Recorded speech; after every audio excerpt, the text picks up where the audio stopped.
Just a few minutes ago, I delivered letters to both the UN Secretary General Guterres and to the President of the Security Council.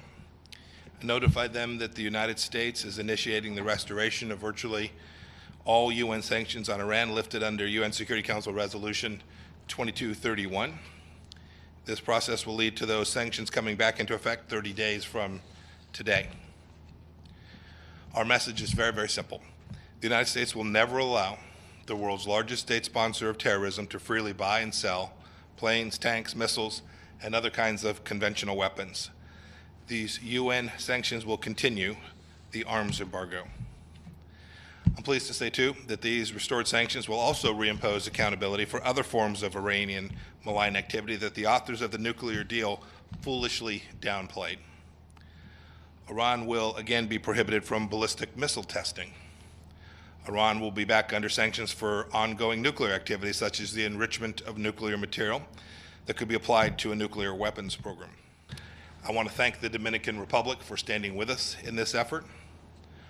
Our friends in Germany, France, and the United Kingdom, the E3, all told me privately that they don't want the arms embargo lifted either.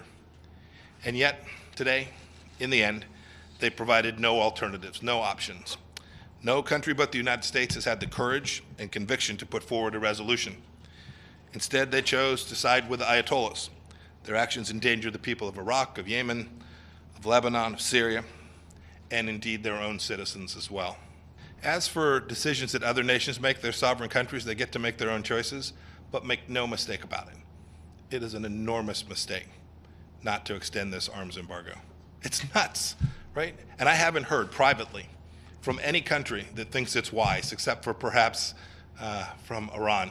Everyone understands that this country, look, since 1985 alone, the Iranian regime has conducted terrorist operations across Europe. It's hijacked commercial jets, it's bombings, murdered innocent Europeans.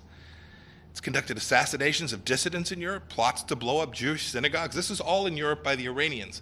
Does it make any sense for them to have more weapons? We should not forget that just this year, they took down a commercial airliner. This is not a nation that is capable of or trustworthy to be able to buy and sell weapon systems. And so I just urge the whole world to unite. We have every capacity under 2231 to do this, and we'll continue this effort. We're going to make sure that this arms embargo doesn't come back in place.